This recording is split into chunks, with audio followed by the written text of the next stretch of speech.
Olá, 2026, estamos começando em grande. Hoje no rooftop, o nosso querido Jorge.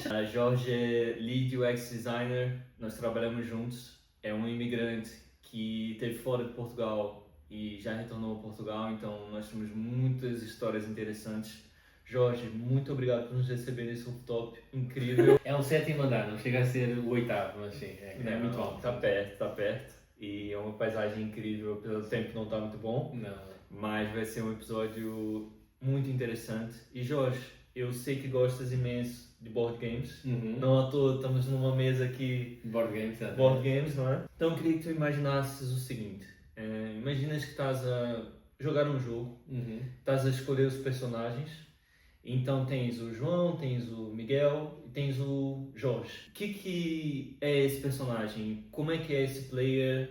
Quais são as habilidades? Quais são as fraquezas desse player? Bem, eu acho que o Jorge, acima de tudo, é uma espécie de... É um bocado como aquele ditado em inglês, não é? Que é Jack of all trades, master of none. Acho que o ditado tem uma expressão que depois justifica porque é bom uma pessoa ser muito versátil e saber um bocadinho de tudo. Eu acho que o Jorge é um personagem que acima de tudo se adaptou com os tempos, adaptou-se com as tecnologias, adaptou-se com a realidade económica e portanto eu sou, como eu costumo dizer aos recrutadores, eu sou um designer um pouco atípico, não é? Porque eu tirei um curso de Ciência Política e Relações Internacionais, que acabou em 2008, e depois estávamos numa plena crise económica e esse personagem teve que perceber que possivelmente na área que ele estudou não iria ter emprego e aliás provou-se, não é? Chegaste a fazer algum estágio e como... Fiz vários estágios não remunerados, que é o típico cá em Portugal, quem já está cá há alguns anos sabe como é que é, quando a pessoa acaba o curso. Fiz alguns estágios não remunerados, inclusive na AMI, na Assistência Médica Internacional, que é relativamente conhecida. Fiz também alguns estágios remunerados, na altura o governo tinha um programa de estágios remunerados. E também tive, digamos, num estágio, uma experiência de trabalho, uma das primeiras experiências de trabalho lá fora, na Disney, Orlando, na Flórida, que é sempre o que me perguntam. E portanto, eu diria que o Jorge é um personagem muito versátil, que sempre teve um interesse na tecnologia, sempre teve um interesse também em tudo o que é, digamos, o mundo, relações internacionais, mais que ciência política, porque a política, todos nós sabemos, é um bocado suja, é um bocado, às vezes, corta casacas, é um bocado backstabbing, e então eu gostei sempre mais da parte das relações internacionais, nomeadamente conhecer outras culturas, conhecer outras pessoas, outras línguas. E portanto acho que o personagem do Jorge foi um personagem que foi muito maleado pelos timings da economia, pelas oportunidades que teve. Acho que pela estrutura familiar que tive também, não é? Tenho uma tia que me incentivou sempre muito a ir a eventos internacionais, a conferências internacionais, e então sempre tive a oportunidade de contactar e aprender com outras culturas e com outras pessoas. E acho que sim, acho que acima de tudo acho que a adaptabilidade é o que o Jorge é. Boa, então adaptabilidade é um nível máximo. Exatamente. E o que seria um nível, vamos dizer assim, médio para mau? Médio para mau, acho que proatividade. Acho que estávamos a falar há bocado do teu estilo mais empreendedor.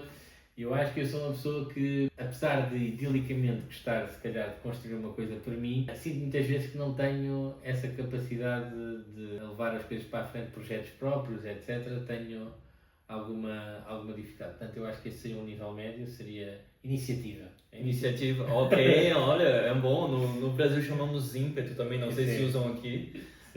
Giro, eu acho interessante essa concepção porque muitas vezes quando nós jogamos um jogo, nós temos de nos adaptar e saber jogar com as melhores estratégias, não é? Então, adaptabilidade seria o ponto alto e o ponto chave, não é? Eu concordo com isso porque nós, pronto, já trabalhamos juntos, vamos falar disso também no episódio, mas eu penso que tu és uma pessoa muito versátil e quase como um camaleão. Tu te adaptas muito bem em ambientes mais instáveis ou ambientes mais estáveis, de tal forma que tu levas sempre as ideias à frente, tu consegues se desenvolver bem, pronto, todas as tuas skills e as tuas capacidades. Então acho que é um bom resumo, é um bom início. E agora, imagina, nós já escolhemos o player. O player é o Jorge. Ok. Imagina que o Jorge está a andar pelas ruas de Londres. Já vamos falar disso mais à frente. Mas por agora, imagina que o Jorge está em Londres e ele vê um cartaz: Portuguese must follow the law. Ok.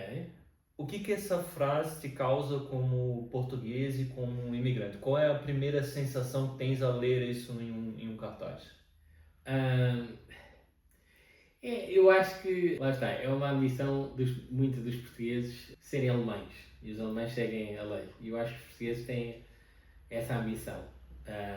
Apesar de não ser, se calhar nós não temos consciência disso internamente, eu acho que os portugueses esquecem que nós somos muito de facilitar as coisas, de contornar as regras, as regras são para uns, mas não são para outros. Nós temos muito essa hipocrisia no geral, acho eu, como portugueses. E eu acho que também no estrangeiro isso se nota, que é o português como imigrante no estrangeiro é muito bem visto, porque o português no estrangeiro, como tu estavas a dizer, eu sou um camaleão, o português no estrangeiro adapta-se muito à cultura para onde se vai inserir. E o adaptar à cultura aqui, só para, não é propriamente beber da cultura dos outros, mas é sim não infligir, não passar uma linha que não existe, mas uma linha invisível. Sim. Que não sobrepõe a minha cultura à cultura dos outros. Sim. Ou seja, os portugueses, por exemplo, como a grande imigração que está em França, era, em cima de tudo na altura, uma imigração não qualificada, na altura. Dos portugueses? Dos portugueses. Eu diria, na década de 40, 50, muitos portugueses saíram daqui do país e foram para a França. E depois, lá está, eram imigrantes pouco qualificados, que iam trabalhar muitas vezes para obras, as mulheres normalmente iam para fazer serviço doméstico em casa, e não sabendo a língua, ou sabendo muito pouco da língua, que muitos portugueses que emigraram daqui de Portugal saíam do interior do país, na generalidade, obviamente, são tudo generalidade, foram para um país estrangeiro, onde, apesar de não se adaptarem, os eventos culturais que faziam, ou a cultura portuguesa que viviam, era muito confinada aos espaços portugueses, ou seja, acabaram-se por fazer um bocado como agora muitas culturas, como a cultura persa ou a cultura indostânica, acabam por razões económicas, limitar-se a determinados bairros, que são mais pobres, e lá fizeram o mesmo na década de 40 e 50. Eu acho que os portugueses esquecem muito que nós somos um grande povo imigrante e que nós também já fomos, como é que eu ia dizer, já fomos razão para outros países serem contra a imigração. Nomeadamente, acho que as pessoas deviam consultar o arquivo da RTP, que mostra uma divisão específica da polícia parisiense, criada para andar a limitar as atividades portuguesas dentro dos bairros portugueses que existiam na altura, sim. Olha, que interessante. Sim, sim. Eu acho que, acima de tudo, e agora voltando um bocadinho à pergunta, os portugueses são mais de seguir a lei por medo, não é? E os exemplos disso temos, portanto, a questão da ditadura. Nós somos um povo que se diz muito obediente, mas a realidade é que somos obedientes naquilo que é à superfície.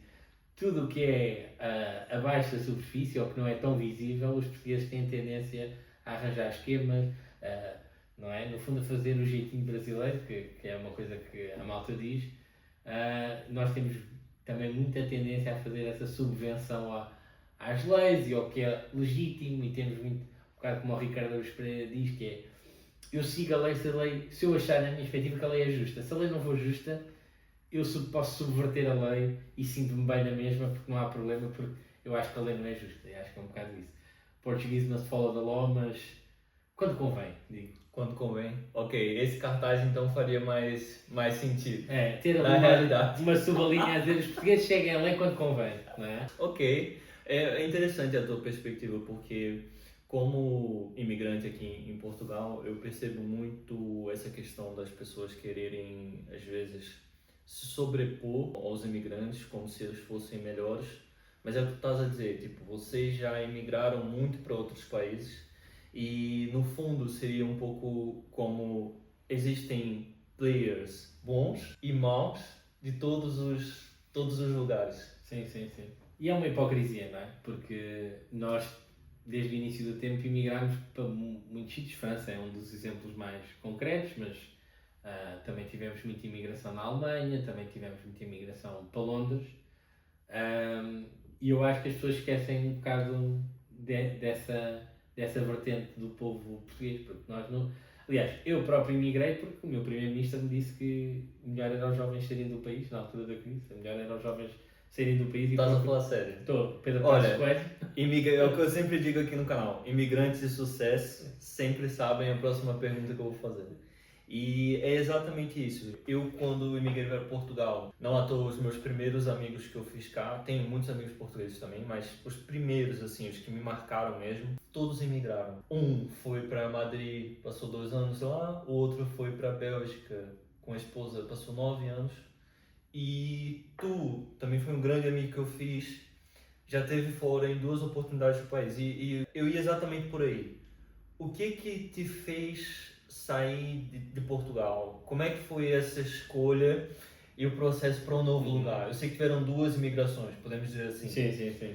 E o que eu gostava de perceber é, tu viste a notícia, o primeiro-ministro falou aquilo, e na mesma hora tu decidiste, então vou-me embora daqui. Não. Ou seja, eu não aceitei o convite de imediato porque eu sou, como eu disse, acho que sou uma pessoa pouco... não diria pouco ambiciosa, eu sou ambicioso, mas eu sou uma pessoa de medir muito o risco. Mais cauteloso. Exatamente. Eu acho que sou muito cauteloso e acho que da primeira vez, aliás, o primeiro-ministro disse isso, eu não sei se já tinha regressado dos Estados Unidos. Penso que sim. Não sei bem a cronologia, mas independentemente disso, acho que as razões que me fizeram sair do país na altura foi as condições económicas. Eu, quando acabei o meu curso em 2008, fiz os tais estágios não remunerados, depois fiz um estágio fiz um estágio na Disney, na Flórida, e foi nessa altura. Porque é que eu fui? Porque havia a oportunidade de ir, que não era certa, mas havia essa oportunidade de ir e lá está, era uma experiência grande demais para eu recusar.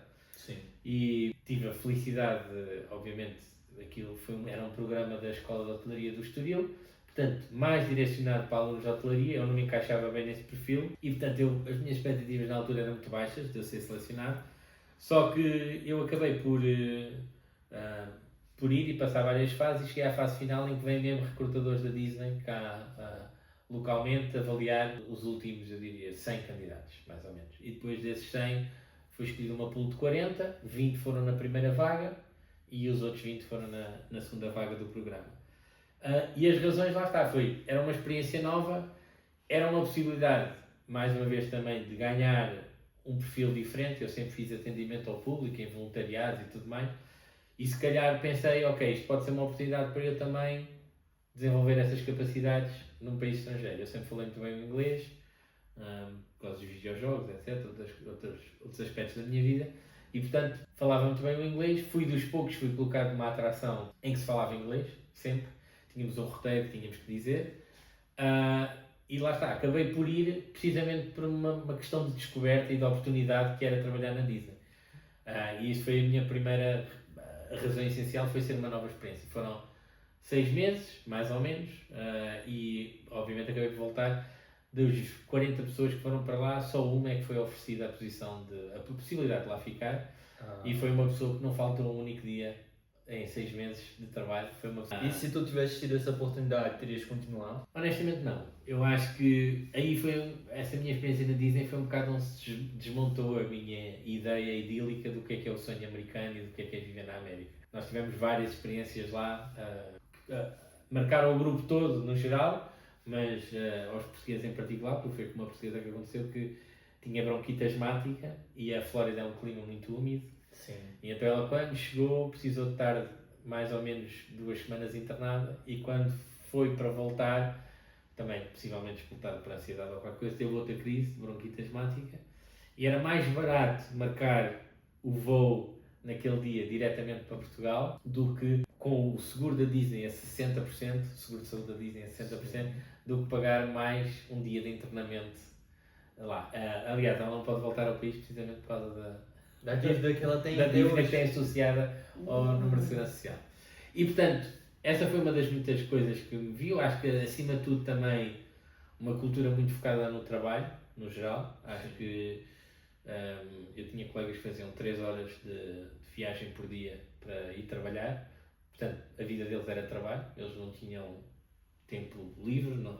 É uma cultura muito diferente e é uma mentalidade muito diferente diria, tanto da europeia como, por exemplo, da brasileira. A questão de termos família, aproveitarmos o tempo em família e termos essa possibilidade, acho que aí foi aí que eu percebi que era um benefício que eu não tinha noção que tinha. Sim. Até chegar, por exemplo, 2 minutos atrasado e receber menos 1 hora de pagamento porque cheguei. Isso na Disney. Isso na Disney. Eu aprendi muita coisa sobre ética de trabalho e maneira de trabalhar e tudo mais, e volume de trabalho. Eu trabalhava por vezes 14 a 16 horas por dia. E pronto, eu obviamente não quis ficar também por essas razões todas, porque foi a minha primeira experiência fora, foi a minha primeira experiência fora de casa dos pais, e toda a cultura americana não me atraiu, e se me fosse dada a possibilidade de ficar, acho que não tinha ficado. Mas fiquei muito contente por saber que era uma experiência com tempo limitado e que ao fim de 6 meses voltava para casa. Ou seja, era uma viagem era uma imigração com data marcada para o retorno, exatamente. Sim. E achas que, a título de curiosidade, na Disney Paris seria uma coisa parecida? Eu acho que sim, porque eu acho que a cultura americana, e especialmente a defesa da marca e da maneira das pessoas verem a marca da Disney é global. E eles fazem, mesmo com essas restrições todas, ainda por cima, penso que até a nível laboral, possivelmente na Disneyland de Paris, estão mais protegidos. Eu acho que na mesma continua a ser uma questão de como mostrar a marca, de como ter eventos específicos. Quer dizer, eles defendem muita coisa em termos da marca e da possibilidade de ter certos momentos que eles chamam os Disney Moments. E, portanto, está tudo padronizado, está tudo standardizado. As pessoas, quando vão, pensam que é uma experiência única que estão a ter, mas está tudo pensado ao pormenor, desde coisas que as pessoas acham que são mitos ou já se desmistificaram, desde pequenas máquinas que mandam determinados cheiros em determinadas zonas, desde timings de espetáculos, para no fundo conduzir o fluxo das pessoas do parque por várias secções. Tudo isso está pensado ao milímetro. Eu acho que esse tipo de padronização aplica-se também na Disney Paris e, portanto, acho que em termos culturais e de trabalho não iria ser muito diferente. Ou seja, uma atenção excessiva para os detalhes. Exatamente. De certa forma, achas que isso contribuiu no teu trabalho como designer? Ou nem por isso?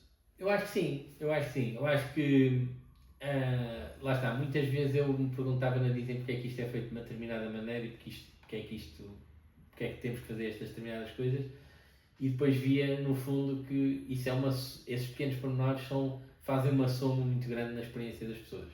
E eu acho que isso pode se transpor muito para a minha carreira agora como product designer, como UX designer. É precisamente isso, que é muitos detalhes acabam por fazer a experiência do utilizador. E no fundo a Disney funciona também nesses mesmos padrões, quer dizer, desde a compra do bilhete, desde do primeiro contacto que eles têm na entrada, à maneira como as pessoas, ou neste caso o que eles chamam os cast members, que são as pessoas que lá trabalham, têm que ter quando estão em determinadas posições.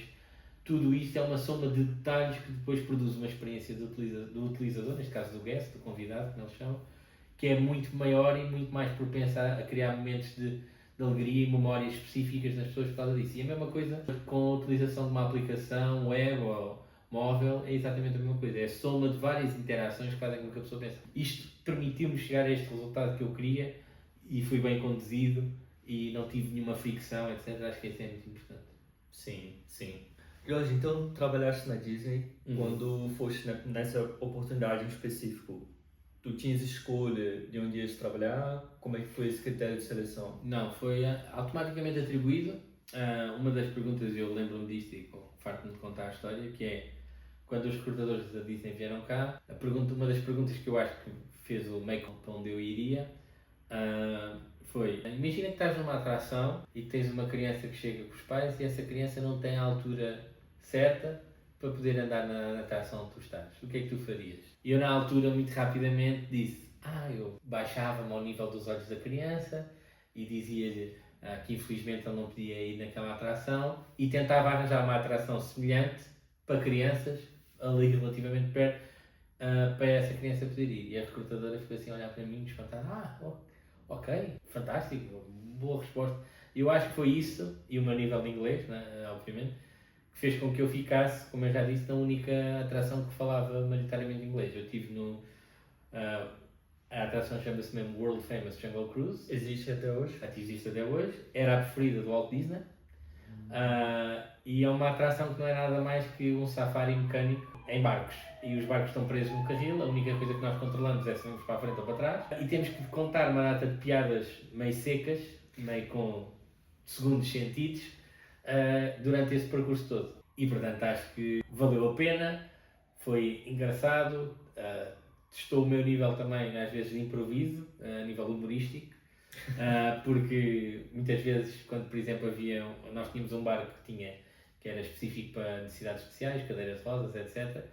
Às vezes esse barco demorava mais tempo a descarregar e nós tínhamos que ficar atrás na fila. E então tínhamos que ficar num determinado sítio, porque senão podíamos levar um banho dos elefantes que mandavam água. E então eu tinha que estar aí a entreter as pessoas todo momento. Tipo, falei tudo do sistema jurídico português que falhava.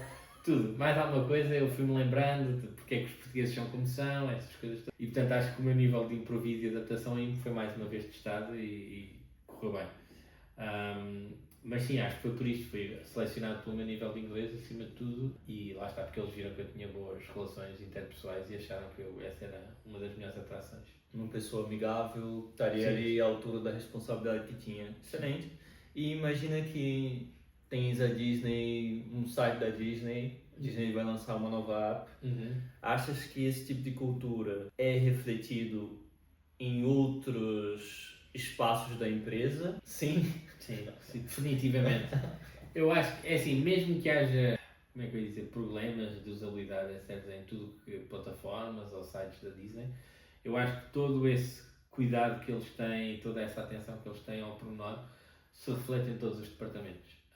Seja uma loja... Seja uma loja, até, por exemplo, dou-te um exemplo muito específico, até no autocarro que nos levava da Disney, do empreendimento onde eu estava a viver até ao parque onde eu trabalhava, tudo isso é uma experiência que eles têm em conta. Desde a maneira como o motorista se veste, o que ele pode dizer, o que ele não pode dizer, até nós que estávamos a viver num complexo residencial, tínhamos montes de regras do que podíamos fazer, não podíamos fazer. Pessoas de um complexo residencial não podiam ir ter com outras do outro complexo residencial passar X horas da noite. Portanto, por isso é que uma das alcunhas que a Disney tem entre quem trabalha na Disney é Auschwitz. Que é muito sério, é um nome bastante sério, mas reflete a realidade das pessoas, não é? Nós estamos ali numa espécie de campo de concentração, no sentido em que estamos muito limitados em todos os comportamentos que podemos ter a todo e qualquer momento. Eu assinei um contrato em que a Disney podia entrar dentro do meu apartamento, revistar o meu apartamento, inclusive ver coisas dentro do meu computador pessoal. E portanto, é a típica forma tuga, quando estavas para assinar isto, não é? Há um colega que foi comigo que se levanta e diz: e se a gente não assinar isto, o que é que acontece? Num anfiteatro, e depois alguém diz: se não assinares, não trabalhas, portanto, ou assinas ou não assinas. E portanto, todos esses aspectos são altamente controlados lá dentro e todo o controle que eles têm sobre os funcionários e as regras e tudo mais funcionam como uma espécie de uma prisão. E portanto, controlam a experiência, mas controlam ao ponto da pessoa ou estar consciente dessas regras, ou se adaptar a essas regras e aceitar que isso faz parte de trabalhar na Disney, ou então chega a uma altura em que acha que não faz parte já do seu ethos e acaba por sair. Interessante, Jorge, essa visão excessiva sobre o controle não só da experiência do cliente, mas por consequência o controle do ambiente para receber aquela pessoa. E eu acho que a melhor altura para se ter uma experiência dessa é quando tiveste mesmo, quando estás ali mais jovem, tens ali, sim, queres ter mais experiência, queres trabalhar às vezes num cruzeiro ou mesmo no parque, como foi o seu caso. Sim. E que é quando a pessoa tem mais habilidade e até mais disposição também para arriscar, não é? Para poder testar várias coisas. Olha, é isso que eu quero, é isso que eu não quero. Sim, sem dúvida. É por aí. Jorge, eu sei que trabalhaste em startups também, empresas como a Disney.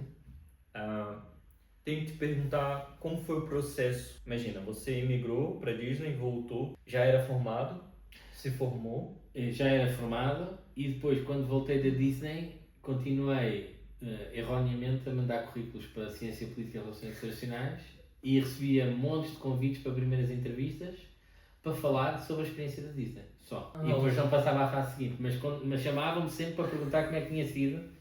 Trabalhar na Disney, eu não sabia disso. Eu acho também importante perceber aqui uma realidade típica portuguesa, Sim. que é qualquer imigrante português vale mais que qualquer português que esteja cá em Portugal. Sempre.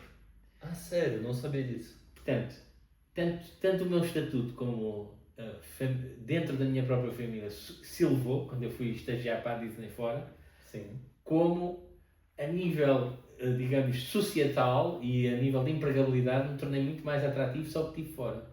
Quem está fora sabe mais do que quem está dentro. Quem está fora aprendeu muito mais, quem está fora sabe muito mais, quem está fora tem uma experiência de vida, quem está fora foi corajoso. Os portugueses têm muito essa visão de quem foi para fora e retorna sabe muito mais do que tem cá dentro há anos.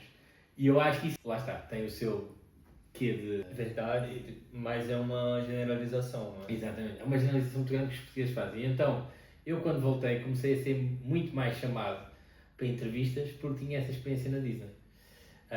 E depois, quando voltei, acabei por fazer um dos últimos estágios que o governo fez pago e trabalhei numa instituição de educação portuguesa, uma universidade, no gabinete de relações internacionais, quando voltei. E lá está, acho que foi uma mais-valia ter trabalhado na Disney, foi uma mais-valia eles saberem que eu tinha estado num ambiente diferente, onde falava várias línguas também, etc. Sim. E acho que foi uma oportunidade que me foi dada também para eu começar a perceber o que é que eu gostava e o que eu não gostava. E trabalhar numa instituição como a Disney, que é bastante rígida, e passar para uma instituição que também é rígida como uma universidade, onde representávamos a universidade em diferentes momentos, convenções internacionais, etc. E perceber que eu aí estava muito mais ligado a uma questão de aparências e de proformes mais ocos e vazios, na questão da universidade, do que na Disney, em que os proformes eu conseguia ver o porquê por trás dessa rigidez e dessa coisa toda na experiência do utilizador. E na questão da universidade havia muita movimento político, muita necessidade estatal também, muita ministra da Educação que visitou. Portanto, foi uma experiência diferente e interessante, mas sim, eu quando voltei já estava formado, quando voltei tive mais oportunidades e esse estágio profissional que eu fiz, pago, foi dos últimos que eu fiz, antes de converter carreiras. Foi ali então um ponto de virada para tu largares aquilo e como é que foi para ti? Imagina, foste um imigrante, vamos dizer assim, por 6 meses, retornaste, fizeste um estágio, afinal não era aquilo que tu querias. Nessa altura, tu tinhas a ideia que tu perdeste tempo com a graduação ou nem por isso? Acho que perdi tempo no geral na vida. Não... Achas? Eu acho que sim, ou seja, eu tive uma perspectiva muito crítica sobre mim e sobre as decisões que eu tomei na minha vida. Eu acho que eu devia ter ido para a comunicação social e não fui, e fui para a ciência política. E portanto, logo quando eu acabo o curso e não há trabalho, ao menos que não houvesse trabalho numa coisa que eu gostava minimamente de fazer. E eu, no curso que tirei, eu só gostava de um segmento muito importante, que é o relacionar-me com pessoas de diferentes culturas e diferentes línguas. Sim. E portanto, quando eu saí e percebi que a maior parte do contacto que eu ia fazer, com exceção deste último estágio que eu fiz, em que acompanhava dignatários, tinha que preparar a documentação, reuniões, etc. Eu achei antes desse estágio que teria escolhido errado na vida, teria feito uma escolha errada, ou menos acertada. Mas depois, quando estive lá dentro, e em típica maneira portuguesa também, que é uma coisa que de certo muitos imigrantes já perceberam também, é o português recebe um salário, mas faz várias funções dentro desse salário. Sim.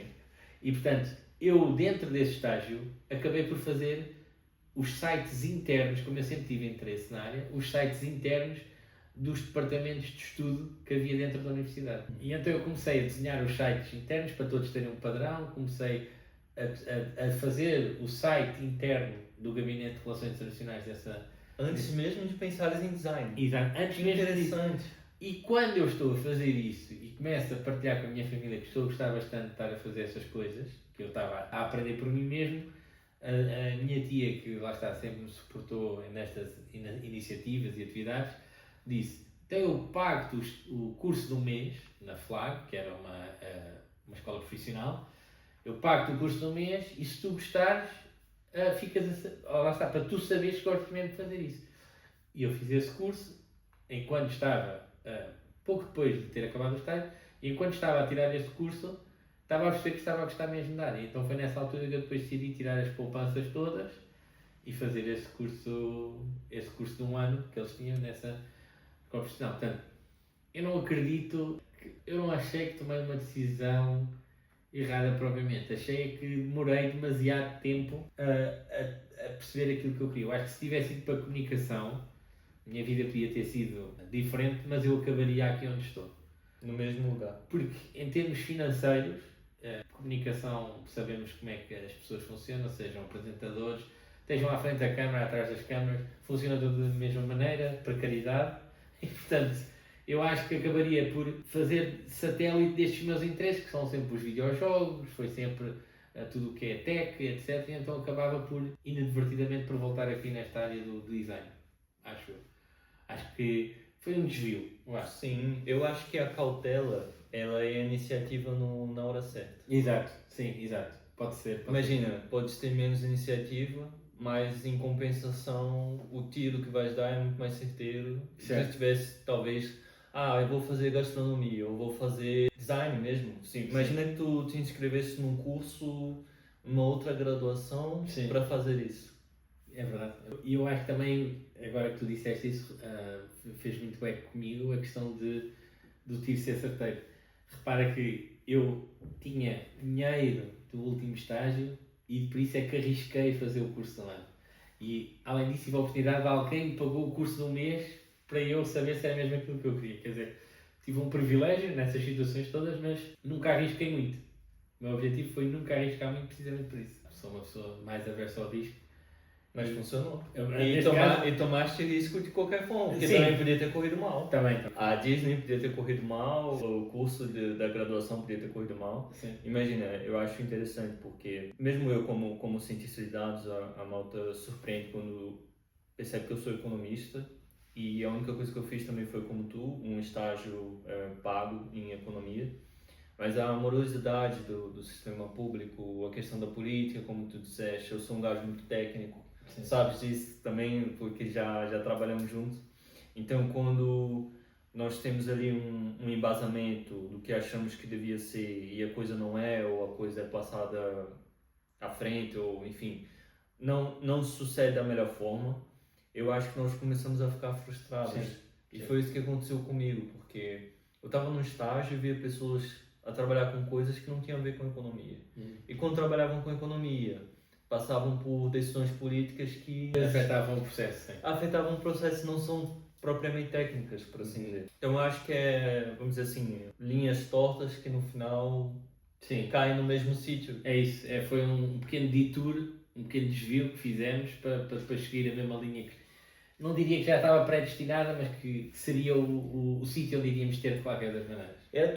Eu acho que é também um pouco da intuição. Sim. Não é? Sim. Tipo, mesmo que tenhas uma aversão ao risco muito grande e uma iniciativa, que pareça ser pouca, vamos dizer assim, tu no final sempre tens aquela vozinha que te diz, olha Jorge, tenta, gostaste do curso, gostaste do site, tenta UX Designer, pode ser isso o certo para ti. Então, tu fizeste o curso, ou trabalhaste em Portugal, não é? Como UX Designer, tens uma carreira já de mais de 10 anos? Sim, 11 anos agora, neste momento, sim. Olha, então, e como é que foi isso? Tipo, como é que foi o trabalho aqui em Portugal na tua área? Aqui em Portugal não tive muita oportunidade, porque eu comecei a mandar currículos, que é outra parte da segunda vaga de imigração que eu fiz, eu comecei aqui a mandar currículos depois de ter acabado o curso de um ano, neste caso eles chamavam mesmo curso de Web Design, na altura. Isso foi em que ano? Eu penso que terá sido em 2009.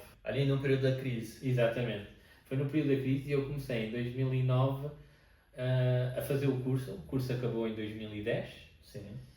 E eu, na altura que o curso acabou, comecei a mandar currículos para as duas áreas, ciência política e relações, e ainda crente que ia conseguir alguma coisa, e para web designers. Na altura havia muita malta a requerer web design. E comecei a ter algumas respostas que, entretanto, passa-se 2010, eu lembro-me que na altura acho que fiz mais um estágio remunerado ou não remunerado ou outra coisa qualquer e já estava mais ou menos on and off há pelo menos 9 meses, portanto 2010, 2011, estava on and off entre estágios e estar desempregado já devia estar no maior período, que seria 9 meses sem ter nenhuma atividade profissional. E nessa altura, o meu irmão do meio, nós somos 3 irmãos, sou mais velho, o meu irmão do meio tinha acabado o curso de marketing dele e viu um anúncio a dizer que estavam a contratar para os Jogos Olímpicos em Londres, em 2012. Ou seja, estavam a contratar no final de 2010 para os Jogos Olímpicos que iam ter início no verão de 2012. Ora, o meu irmão foi fazendo os testes todos, passando as várias fases de entrevista, etc. E chegámos, eu penso que a fevereiro de 2012, e ele conseguiu o contrato de trabalho lá em Londres para os Jogos Olímpicos. Eu na altura estava nesse período entre estágios e trabalho, e a minha mãe disse: eu não quero saber, tu vais com o teu irmão, porque a minha mãe tinha medo, em virtude também era para proteger o meu irmão, porque o meu irmão era mais desorganizado que eu e... Mais novo? Mais novo, e então era mais... é mais desorganizado e é mais de cabeça e não percebe muito o que é que está a acontecer. Sim. E então a minha mãe juntou o útil ao agradável, juntou-me a mim e ao meu irmão e nós fomos para Londres só com o contrato dele, era a única coisa definida que tínhamos. E por isso é que eu fui para Londres. Eu não fui para Londres por uma decisão estratégica de Londres é que está a contratar, o Reino Unido é que está a subir economicamente, eu vou para lá, ou recebi uma oferta de trabalho lá. Não, eu literalmente fui como os portugueses vão quase sempre, que é com uma mão à frente e outra atrás, como nós podemos dizer. Eu tinha 300 e poucos euros na conta e fui para lá com o meu irmão. A outra única coisa que tínhamos certa antes de sair de cá é uma estadia numa pousada de 2 semanas, e na altura acho que aquilo custou 280 e tal libras ou uma coisa assim. E eu quando cheguei lá no primeiro dia o senhor fez-me logo pagar e portanto os 300 euros que levava desapareceram e passei a depender do meu irmão do meio, portanto foi. E pronto, eu aí começámos, lá está, um bocado a viver aquilo que todo o imigrante vive quando vai para um país novo, é perceber os sistemas, como é que os sistemas funcionam, perceber que os sistemas não funcionam, perceber truques para dar a volta ao sistema e fazer contactos com outros imigrantes e com outras pessoas que já tiveram essa experiência para os ajudar. E foi um bocado isso que nós fizemos, desde o processo de arranjar casa, porque para alugar casa precisávamos de ter uma conta num banco inglês, depois para ter conta num banco inglês precisávamos de um número de segurança social inglês, para ter um número de segurança social inglês precisávamos ter um contrato, portanto era uma pescadinha de rabo na boca. Sim. Que acho que é muito semelhante àquilo que acontece aos imigrantes quando vêm para cá. E pronto, nós tivemos muito, lá está, que nos apoiaram um ao outro, tivemos crise, tivemos momentos bons e momentos maus durante este período, até chegarmos a uma altura em que tínhamos casa, tínhamos conta no banco, e eu na altura tive a sorte de, na pousada, havia um Starbucks ao pé, encontramos uns espanhóis, lá está, imigrantes encontram imigrantes, e eles disseram: vamos trabalhar para o Starbucks, conhecemos esta manager do Starbucks aqui, que disse que no Starbucks não sei onde, estão a precisar de pessoas e nós vamos trabalhar para lá. E eu, obviamente, como era trabalho garantido, trabalhar e nós precisávamos de dinheiro, acabámos por, na altura o meu irmão já estava a trabalhar nos Jogos Olímpicos, estávamos na reta final disso, eu ainda trabalhei 3 ou 4 dias, neste caso noites, como motorista e a levar o merchandise de uma loja para a outra, e já estava a acabar esse tempo, foi no final do verão, e eu só nessa altura é que assumi mesmo que ia só mandar currículos para a área de, neste caso, de web design na altura, e porque eu já estava farto do Starbucks, porque trabalhar no Starbucks para mim foi uma experiência horrível, e eu acho que muitos imigrantes também que vêm para trabalhos que não são de escritório ou que são de áreas de serviço ao público ou de hotelaria, veem isto muitas vezes, que é: o sistema é penalizante, as regras são penalizantes, o ordenado não compensa, e depois além disso é um bocado imigrantes contra imigrantes. Também tinha isso, ou seja, ao mesmo tempo que foste apoiado por espanhóis, exato, também tinham pessoas ali contra ti. Acho que acontece muito porque, lá está, nós temos um ditado em Portugal que é: em casa onde não há pão todos ralham e ninguém tem razão. E é um bocado isso, os rendimentos eram baixos e depois havia muita questão de turnos, e como tu estás a roubar turnos a outros colegas porque o teu atendimento é melhor ou porque isto é sempre mal visto, e então para dar muita politiquice e quase uma espécie de secundário dentro desses locais de trabalho, e eu já estava pronto para me ir embora e tive a sorte de só trabalhar uma semana. Eu, para teres noção do quão rápido foi, acabei o trabalho dos Jogos Olímpicos, em que só trabalhei, eu dependi muito do meu irmão e só trabalhei tipo 3 noites ou 4 noites no máximo, e depois disso consegui logo o trabalho no Starbucks. Eu trabalhei 2 semanas no Starbucks 2 semanas? e arranjei logo trabalho como web designer ao fim de 2 semanas. Uau, ou seja, tu imigraste com 300 euros, Uhum. pagaste tudo no início. Exato, dependi do meu irmão. Quanto tempo sem nada, só depender do seu irmão? Eu diria que cerca de 3 meses, pelo menos. Ok, 3 meses. E, portanto, ele tinha algumas poupanças que nós fomos gastando para as coisas iniciais, mas depois ele começou a receber muito bem dos Jogos Sim. Olímpicos, do trabalho nos Jogos Olímpicos. Então se safou ali. Sim. Mas para tu perceberes como foi, em novembro desse ano, o meu primo mais velho foi lá visitar-nos e depois acabou por ficar por lá, também emigrar. Foi lá visitar-nos e eu saí disso como o meu irmão fazia anos em dia 2 de novembro e o meu primo chegou antes, no final de outubro, e tinha visto a nossa rotina, de como é que era, o que é que nós comíamos, etc. E quando chegou o aniversário do meu irmão disse: eu não acredito que vocês vão comer massa e molho de tomate outra vez e ao teu aniversário. E então ele saiu de casa nessa noite e foi comprar um bife. Lá havia um centro comercial, um supermercado que é o Asa, está aberto 24 horas.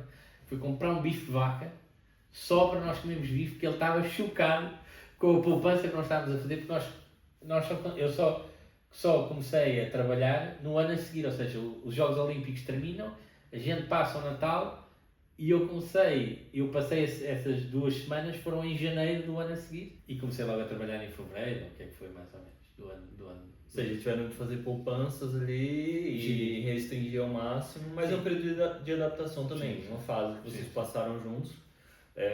Muito interessante, Jorge. Então você trabalhou na Disney, na Starbucks. A Starbucks conseguiu ser pior do que a Disney? Sim, sem dúvida. Sem dúvida. Sério? Sem dúvida. Tudo, desde do horário, porque como é um café tinha que acordar extremamente cedo, eu detesto acordar cedo, tinha que estar às 5 da manhã mais ou menos a sair de casa para chegar e tive sorte, arranjei casa relativamente perto do centro, e depois tinha que estar às 6 da manhã já a entrar na loja para preparar tudo para as 7 da manhã, 7 e meia, abrir, acho, era uma coisa assim. E depois o ambiente era horrível, a loja em si era pequena, eu estava numa zona, numa rua, o Starbucks é numa rua paralela ao Oxford Circus, que é das áreas mais movimentadas de Londres. Na rua atrás era onde o Starbucks estava. E não esquecer que, pronto, como em todo o mundo, há sem-abrigos, há tudo. E a limpar a casa de banho depois de um sem-abrigo visitar é sempre uma experiência marcante. E foi uma das coisas que eu gostei muito do Starbucks, foi de fazer a limpeza da casa de banho, depois dos sem-abrigo lá irem, que têm todo o direito de ir, mas pronto, tem todo um processo em si. Eu acho que são experiências que marcam a pessoa completamente e assim, depois de passares por isso, nunca mais voltas atrás. Nunca mais... E eu acho que também reflete um fenómeno interessante, que podes também atestar, de certeza, ao falar com outros imigrantes portugueses, que é, se me perguntassem, tu na altura da crise aqui em Portugal, porque é que não foste trabalhar com café? Eu diria-te porque eles não pagam o suficiente para o tipo de trabalho que eu faço. Sim. E a Londres também não pagavam o suficiente para a qualidade de vida. A questão é que nós portugueses também vivíamos muito do status, não é? E trabalhar num café em Londres é diferente de trabalhar num café cá em Portugal. Sim. Estás a ganhar mais, vamos dizer assim, e as pessoas sempre pensam, estás a ganhar, sei lá, vou dar um exemplo ridículo, 4.000 libras por mês. Mas estás a gastar 3.500, 3.800. Estás a viver no limiar do que é as capacidades financeiras do teu ordenado, sempre. E pronto, e foi uma das coisas que me marcou também a nível pessoal, foi o facto de eu também achar que não deveria, depois de tirar um curso superior, não deveria trabalhar num café cá em Portugal, mas no entanto, quando me vi apertado lá em Londres, foi a primeira, eu disse sim, porque eu já estou há 3 meses a depender do meu irmão, eu não pode ser, e quero trabalhar no Starbucks. Para o fim de há 2 semanas, começar a dizer, tirem-me daqui e ajudem, não consigo trabalhar aqui mais. Mas pronto, eu acho que eu também depois sou uma pessoa quando estou apertado, começo a mexer muito mais e então foi nessa altura que comecei claramente a modificar o meu currículo, comecei a candidatar mais drasticamente só para posições de web design e por isso é que também ao final de uma semana e meia, 2 semanas no máximo, me lembro que consegui logo o emprego como web designer. Que aqui em Portugal possivelmente não terias conseguido. Não, aqui em Portugal não consegui fazer uma mudança de carreira. Acho que também é uma vertente muito interessante de como os países anglo-saxónicos funcionam, porque os países anglo-saxónicos baseiam-se acima de tudo em experiência provada. E cá em Portugal é, como eu te disse, é um bocado de estatuto e experiência de papel. Se eu aqui tivesse 1000 empresas, mesmo que fossem mentira, a dizer que fiz web design durante X anos, possivelmente contratavam e conseguiria mudar de carreira, mesmo nunca tendo feito web design na minha vida. Lá em Londres, a única pergunta que me fizeram um teste prático, e depois de eu passar o teste prático, a única pergunta que me fizeram foi: precisas de voltar a Portugal para fazer o teu projeto final de curso? E eu menti com todos os dentes e disse: não, posso entregar online. E portanto, eu na realidade nem sequer acabei esse curso de web design cá em Portugal, porque faltou-me entregar o trabalho final. E eu consegui lá, basicamente, através de experiência, validar sempre os meus conhecimentos, basicamente. Isso é interessante porque a tua experiência profissional valeu mais que o papel que tu nunca tiveste. Ou seja, nunca tiraste o curso. Não, o único papel que eu tenho é o do curso de Ciência Pública e Relações Internacionais. Portanto, eu nem o trabalho final do curso entreguei para poder finalizar o curso de web design. Era a única coisa que me faltava. Já tinha acabado as aulas, os módulos, tudo, era entregar o projeto final. E eu não entreguei. Brutal. Jorge, então isso que tu disseste sobre o café é interessante porque, imagina, aqui tu nunca te sujeitarias a trabalhar num café, mas fora tiveste de sujeitar a isso. Ou seja, achas que a tua experiência num trabalho, vamos dizer assim, um trabalho até como web designer ou como um café, imagina, o fato de você ser imigrante e você não ser imigrante dá uma diferença? É como se tu tivesses um boost a mais para poder trabalhar? Eu acho que, lá está, é uma questão de conforto, não é? Eu acho que eu aqui, por exemplo, estava no conforto da casa dos meus pais, tinha alimentação. Se eu estivesse por minha conta e estivesse mesmo apertado, eu possivelmente conseguiria trabalhar num café. Não é uma questão de conseguir, eu iria porque era uma necessidade de trabalhar. A questão é que isso, vindo de uma família com pais com, pelo menos um dos pais tem um curso superior e o resto da família toda tem cursos superiores, e foi, no fundo, isto é uma questão de gerações também, não é? Dizer que Portugal teve uma ditadura durante muito tempo e depois começou a ter acesso e possibilidades que antes não eram permitidas, não é? Então, o meu avô foi polícia, a minha avó era doméstica. De repente, todas as filhas do meu avô foram tirar um curso superior. Todas as filhas do meu avô conseguiram esse curso superior. Começaram a quebrar o padrão de geração. E agora eram os filhos dessas filhas que não iriam conseguir um bom emprego, não é? É que isto, eu acho que todo o mundo no geral vive um bocado das aparências e do estatuto e da visibilidade. Mas eu acho que é preciso perceber o contexto português neste sentido, que foi um processo transformativo de gerações, em que de repente a geração da minha mãe teve muito mais possibilidades e, por razões económicas e por uma crise mundial, a nossa geração, ou neste caso a minha geração, não estava a conseguir ter. E por isso é que foi forçada a emigrar. E portanto, eu estando cá a trabalhar no café, era menos bom em termos de estatuto porque estava cá. Porque, na realidade, tanto fora e tanto no café, ele está fora, ele está a vencer pela vida, ele está a fazer pela vida, não é? Sim. Porque eu cá, estando a ganhar num café, não conseguiria ter a independência que tinha lá, mesmo no limite de pagar, como estavas a dar o exemplo de receber 4.000 libras, mas pagar 3.500 por uma casa. É isso, é tipo, lá eu estou minimamente independente, mesmo que tenha a corda no pescoço, estou minimamente independente. Cá não conseguiria fazer isso. Fora o que eu já disse, tem o estatuto todo de teres a rede de apoio cá, que olha para ti e vê que estás a trabalhar no café cá, quando a maior parte dos jovens na altura estava a sair do país precisamente para conseguir melhores oportunidades. Acho que é uma das razões que levou a isso. E acho que também que é uma razão que eu não tenho muito, que é um bocado lateral à pergunta que tu fizeste, que é: achas que há uma diferença entre ser imigrante cá em Portugal e ser imigrante lá no estrangeiro? Ou como é que foi a pergunta exatamente? Era a pergunta que eu fiz. Sim. Tipo, eu acho que tu respondeste, imagina, a tua condição aqui em Portugal era muito mais confortável do que em Londres. Claro, sim. Ou seja, em Londres eras um imigrante sem rede de apoio, sim, que tinha ou fazer dar certo ou fazer dar certo. Só tinha essa opção. Exatamente. Ou era isso ou voltar para casa. Ok. Mas e o que eu ia dizer é que eu ganhei um respeito. Lá está, como eu vivi lá fora e quando venho para cá e contacto com imigrantes, eu ganho um respeito muito diferente das pessoas que estão cá fora ou melhor, vieram para Portugal, por exemplo, para ganhar melhores condições de vida. Porque eu já estive fora e sei o que é que isso custa. Eu quando estive lá, mesmo com o grupo de portugueses que alguns me ajudaram, há que perceber que também há gerações de imigração diferentes. E nós no Reino Unido temos duas vagas de imigração. Uma vaga de imigração que foi para lá trabalhar maioritariamente na construção civil, que não sabia a língua e que foi à descoberta. E uma segunda vaga de imigração, que foi a minha, que é com cursos superiores, a falar a língua e conseguir trabalho de escritório.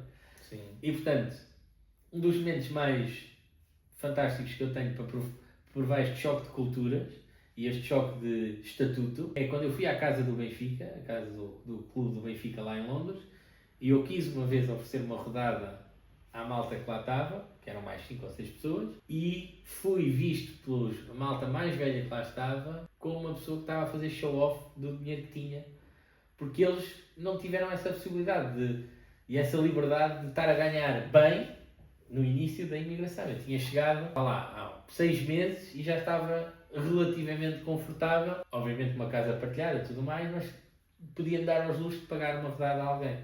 E portanto, há esse choque, não é? Eu estava muito mais confortável que a primeira geração de imigrantes que foi para lá. E quando tu vens dessa realidade, e quando tu vens para cá, e depois tens pessoas, inclusive como os meus pais, a tratarem, não diria mal, mas com alguma falta de respeito, os imigrantes que trabalham ou no café, ou num serviço qualquer, não é? Tu ficas um bocado parvo com a hipocrisia, não é? Do tipo, então, sabes que o teu filho imigrou e que foi tratado de uma determinada maneira e estás a tratar esta pessoa dessa maneira também. Que poderia ser o teu filho. Exatamente. Isso é interessante, Jorge, porque eu imagino que em Londres, assim como na Disney, tu tenhas passado por muitas, assim, maltratamento por ser imigrante, mas em muitas situações, eu lembro de uma vez que tu disseste que uma pessoa de Londres disse que estavas a roubar o emprego a alguém. Sim, exatamente, sim. Então, assim, Londres é um caso que me chama a atenção porque talvez hoje top economia global no mundo, não é? Agora. Londres foi pela 11ª vez seguida, se não me engano, como a melhor cidade para se viver no mundo. Sim. Isso nós sabemos que é extremamente relativo, todos os rankings e tudo mais. Uma das cidades mais caras do mundo também. Quando tu estavas lá, tu buscavas uma oportunidade, tinhas buscado uma oportunidade, mas enquanto tu estavas lá, tu tinhas em mente voltar para Portugal ou querias continuar? Sempre? Sempre. Lá está, como eu sou uma pessoa de correr poucos riscos, eu mentalizei uma coisa, eu fiz um plano a 5 anos na minha cabeça. E então o plano a 5 anos era ganhar o suficiente e crescer o suficiente na carreira para voltar para cá para uma melhor condição. Sim, como os jogadores de futebol. Exatamente. Eu ia para fora, para um clube maior e depois voltava para estar num clube grande cá, em Portugal. E eu acho que há duas coisas importantes. Uma, sempre me senti como cidadão de segunda. Lá em Londres. E inclusive na experiência que tive nos Estados Unidos também. E eu acho que tem duas coisas. Tem uma questão de normalidade de ser cidadão de segunda, no sentido em que todas as pessoas, ou da tua idade, ou colegas teus que trabalham, cresceram e viveram e foram formando laços e criando amizades.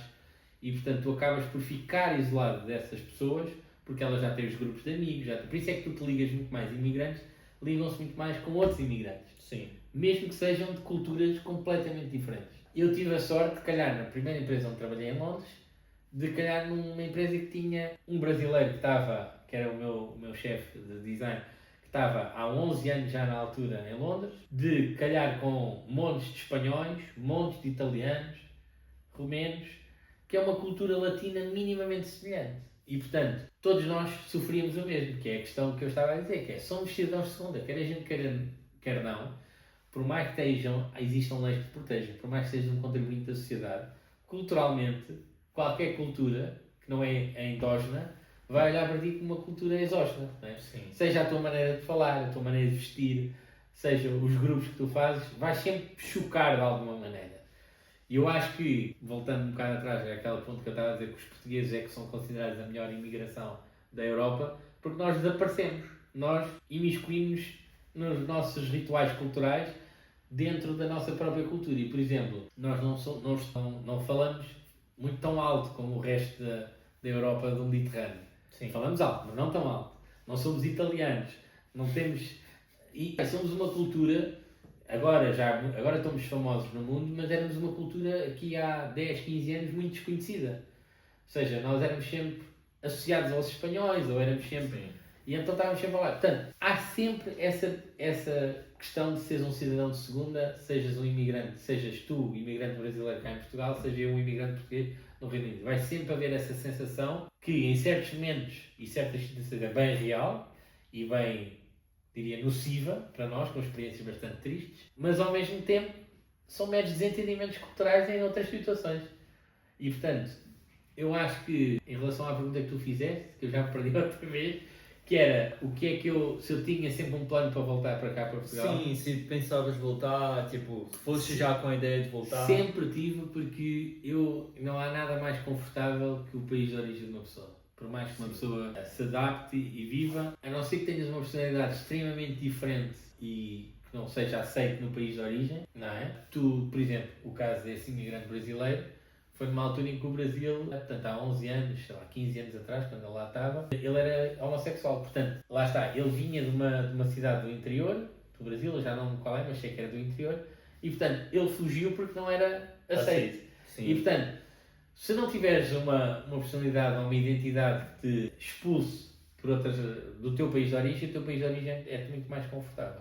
E eu sempre fiz o plano a 5 anos e tinha preparado que ao final de 5 anos voltava. E voltei ao final de 4 anos e qualquer coisa. Olha, então adiantou o plano.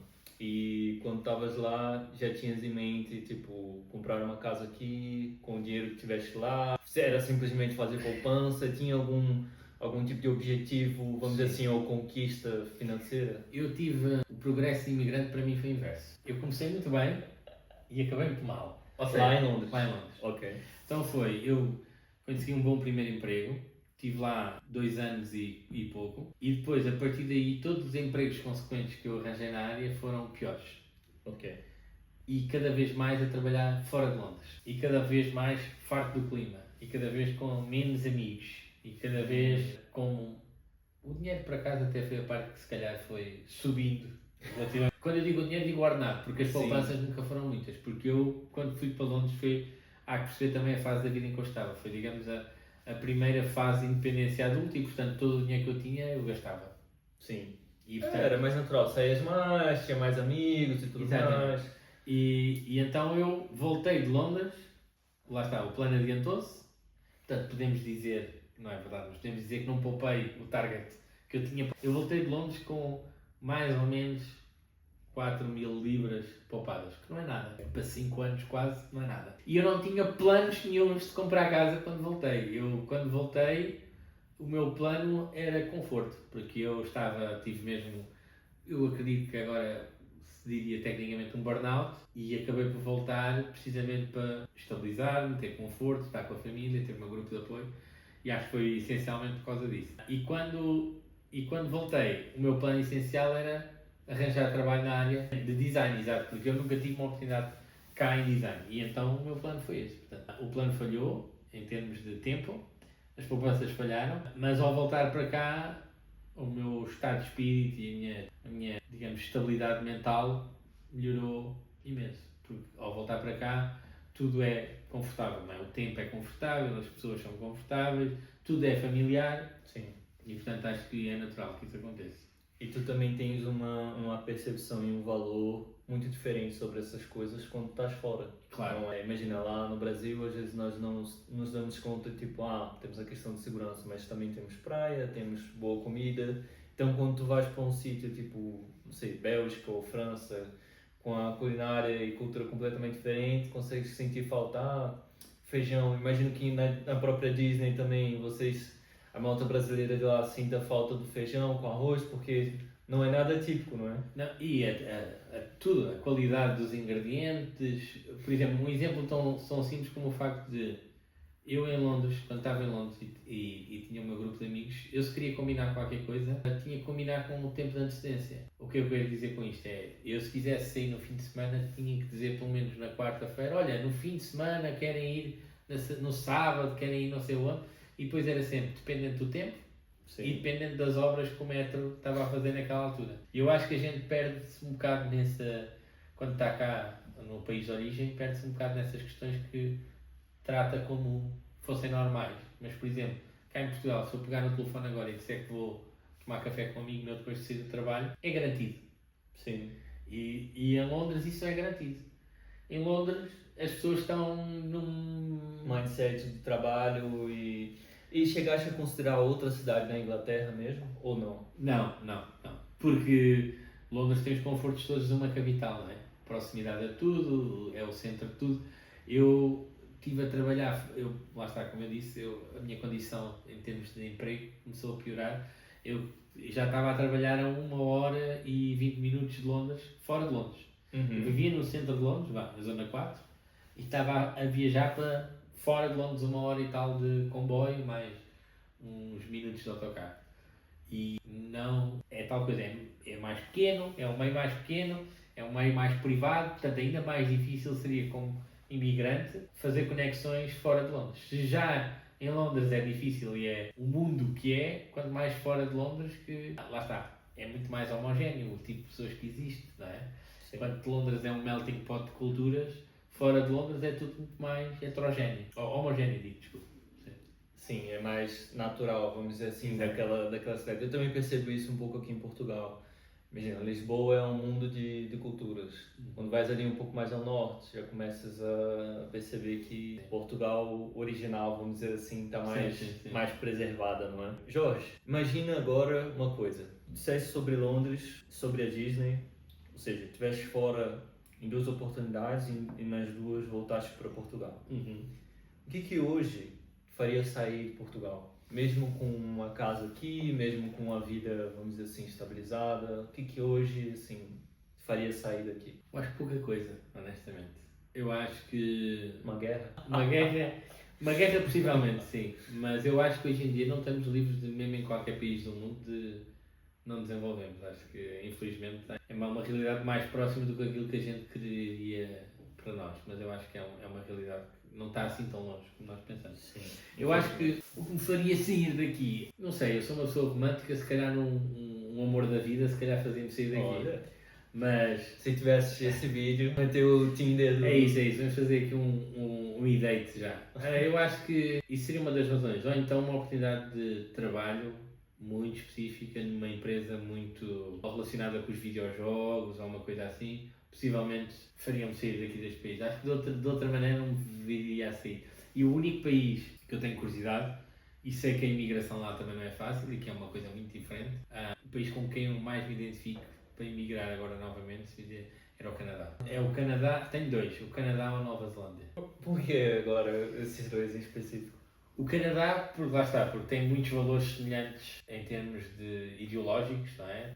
Estilo de vida. Sim, pessoas extremamente educadas. Exatamente, por proteção laboral e lá está, porque é a experiência mais próxima de norte-americana que não é os Estados Unidos. Sim.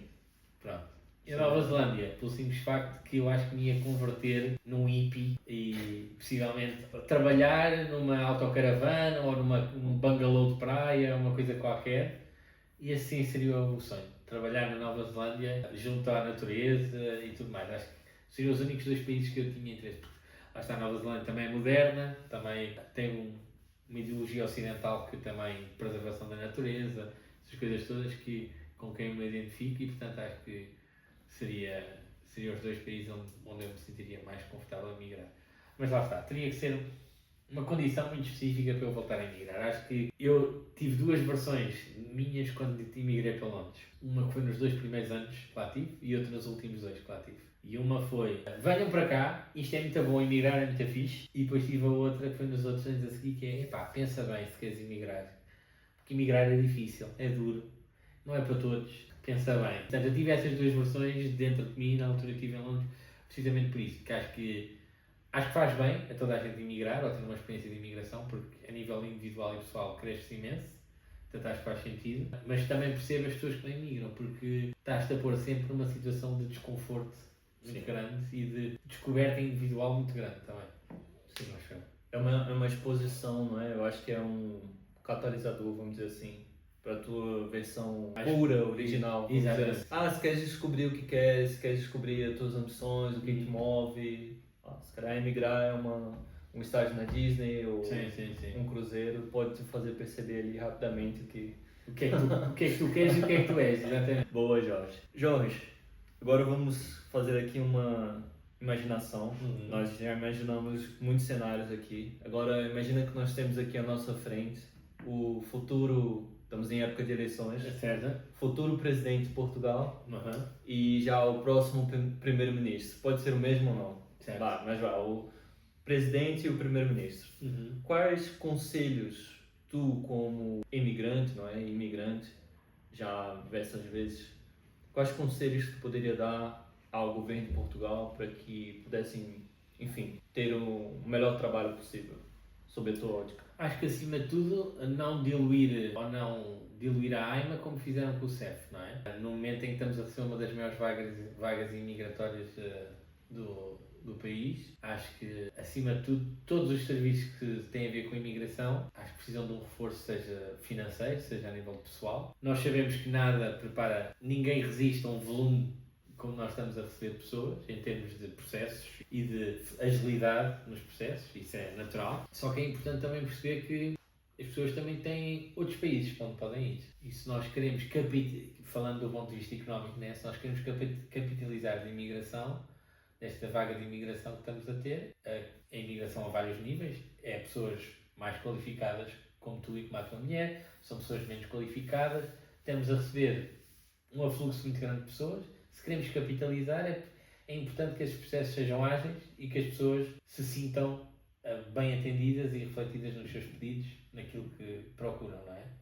Que é uma coisa que tem falhado absurdamente por múltiplas razões, porque acima de tudo os políticos portugueses não pensam em espaços de tempo. Acho que nos geral os políticos não pensam nisso, mas os portugueses em específico não pensam em políticas a longo prazo, pensam a curto prazo. E o caso da extinção do CEF foi um desses, não é? Houve uma mancha muito grande, e nós já falámos disso inclusive, houve uma mancha muito grande pela morte daquele ucraniano às mãos do CEF. Depois quis fazer uma lavagem de cara e acharam que a lavagem de cara do CEF seria extinguir o CEF. E extingue-se o CEF numa altura em que a entrada de pessoas em Portugal estava a subir. E, portanto, quando tu estás a destruir uma instituição e ainda não tens outra instituição que seja capaz de assegurar os processos, não é? Ficas numa posição muito ingrata para ti, porque ficas mal visto como um país que recebe imigrantes, para os imigrantes que não resolvem as suas situações e, acima de tudo, para a economia no geral, porque não estás a legalizar esses imigrantes, não estás a suportar esses imigrantes e, portanto... E são pessoas que muitas vezes estão contribuindo, não é? Para o sistema de saúde, enfim. Sim, só em termos de impostos nós sabemos o que os imigrantes contribuem, não é? Quer dizer, uma das razões pelas quais eu tenho que ir a Londres agora nos próximos tempos, ir ver as contribuições que fiz à Segurança Social inglesa para as trazer para cá. Portanto, é mais claro que todos os imigrantes que estão a trabalhar, que têm um estatuto, seja de residente permanente, seja de residente temporário, seja com um visto patrocinado ou o que seja, são pessoas que querem resolver as suas situações para poderem contribuir e querem legalizar as suas situações para poderem ser membros integrantes da sociedade, não é? E se tu tens uma data de obstáculos a essas questões, eu acho que é uma desvalorização do capital humano que tu tens. Sim, estás a ter uma oportunidade ali, a economia pode se acelerar e se beneficiar desse movimento. Sim. E não estás a aproveitar porque ou às vezes esbarra numa burocracia ou num processo. Sim. Imagina, pessoas com Golden Visa que não estão a conseguir residência porque não estão a conseguir agendamentos na AIMA. Ou seja, são pessoas que, não sei, tem que fazer o que? Investimento na casa dos milhões? Eu já não lembro, a última vez que eu vi acho que tinha que ser 200 mil euros. Meio milhão, era quase meio milhão. Mas entretanto isso eu acho que já foi limitado. Eu acho que, lá está, o que é que eu diria aos nossos políticos? Eu diria acima de tudo resolver esses problemas a níveis processuais. Acho que seja com fundos para as instituições, seja com pessoas para resolver os processos, acho que é uma das razões. E a outra, acima de tudo também, acho que é, lá está, como nós temos em toda a Europa no geral está a ter agora uma aversão muito grande aos imigrantes, não é? Mostrar casos de sucesso de imigrantes, um bocado como tu estás a fazer aqui, não é? Com este podcast, acho que era importante também que os políticos pegassem em casos de sucesso, ouvissem esses casos de sucesso, montassem programas, seja de adaptação, seja de ensino, seja de fast tracks, por exemplo, no caso dos professores, não é? Nós sabemos que é uma causa que te é próxima. No caso dos professores fazer, por exemplo, conversão das carreiras de professor de imigrantes brasileiros, seja de médicos, seja tudo, quer dizer, nós temos uma data de sistemas que deveriam facilitar e de instituições que deveriam capitalizar com esta entrada de pessoas, não é? Que quer contribuir e parece que só criamos entropia e dificuldades e barreiras. E nós sabemos que, como nós já falámos, que há casos de pessoas que vêm com uma formação que não é uma formação e que vêm com papéis que são falsos. Tudo isso. Nós sabemos que esses casos existem sempre. Mas não podemos usar isso como ferramenta de não implementar bons processos e resoluções fáceis para problemas que nós temos, não é? Nós temos falta de médicos, temos falta de professores, temos uma carrada de lacunas que nós, digamos que os portugueses gema não conseguem resolver, nem têm capacidade humana para resolver, porque temos uma das taxas mais baixas de natalidade da Europa também, não é?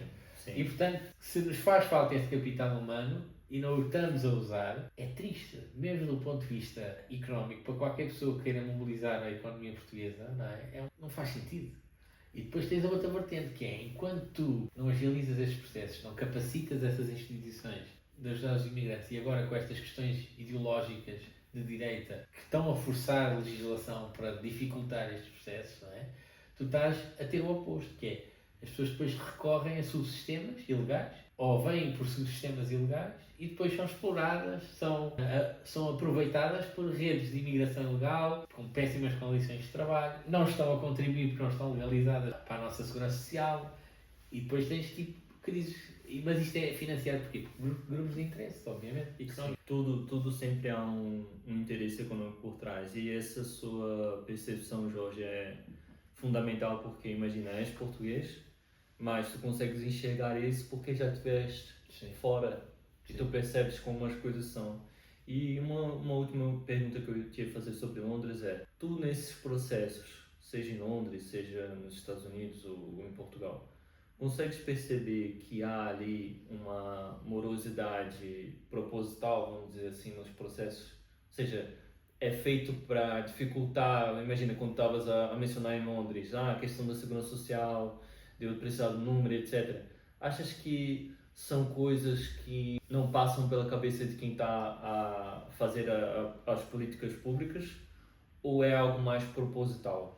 Eu acho que há várias vertentes. Por exemplo, no nosso caso agora cá em Portugal, há uma questão também cultural. Nós temos uma grande vaga de imigração indostânica, que é uma coisa que eu testemunhei em Londres, que acontece também, e que provoca, lá está, desde complexidades a nível da língua, na comunicação com essas pessoas. Temos que perceber que a administração pública portuguesa é como os professores também, como os médicos. É velha, não é? É pessoas que estão em fim de carreira já. Tem um déficit tecnológico também, porque testemunharam a evolução dos computadores, mas não nasceram com o computador nas mãos, portanto ainda tens essa questão da dificuldade dos sistemas informáticos, ou da acessibilidade dessas pessoas aos sistemas informáticos, e acima de tudo tens a questão da língua, não é?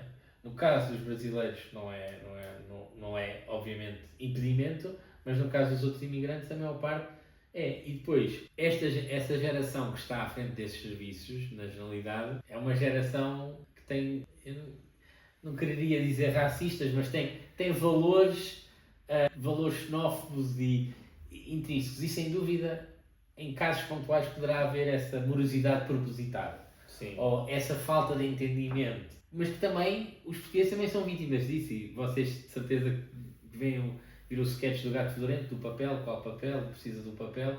Sim. Nós também somos vítimas dessa burocracia interna que existe, que é opaca e que nós não sabemos o que é que precisamos e temos que ir N vezes aos serviços para tentar resolver as coisas. Há, sem dúvida, uma morosidade propositada pontualmente em certos serviços, de certeza. Mas eu acho que, acima de tudo, há falta de investimento e falta de visão, acima de tudo. No caso do Reino Unido, por exemplo, eu que entrei nesse sistema lá no Reino Unido, via-se muito a surpresa pelo facto da língua. Eu quando dizia que era português e depois chegava lá e falava um inglês quase perfeito, havia muita surpresa do ponto de vista de quem atendia nos serviços de ok, pensei que ia ser aqui uma questão difícil, mas já vi que a língua não vai ser difícil.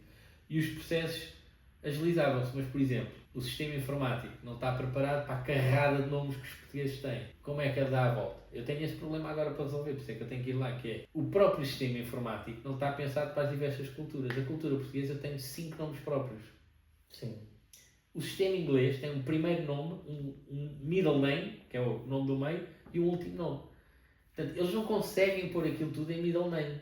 E, portanto, eu não sei como é que eles me registaram oficialmente no site da Segurança Social e não consigo provar que sou eu, porque não sei como é que estou registado. Portanto, inclusive este tipo de coisa acontece, desde de verificação de diplomas por universidades, por exemplo, estrangeiras, desde protocolos com as seguranças sociais de outros países, mesmo estando dentro da Europa, as pessoas esquecem-se que são todos sistemas, apesar de termos uma notificação que é muito semelhante em muitos sítios, tu tens montes de coisas que funcionam de maneira diferente. Por exemplo, o nosso cartão de cidadão tem uma data de outros cartões lá dentro. Tem o de Segurança Social, o nosso número de identificação fiscal, o nosso número de utente na segurança. Em Itália, isso não acontece. Noutros países, isso não acontece. Quer dizer, depois, é os próprios sistemas que não estão preparados para as diferentes situações que as pessoas vêm.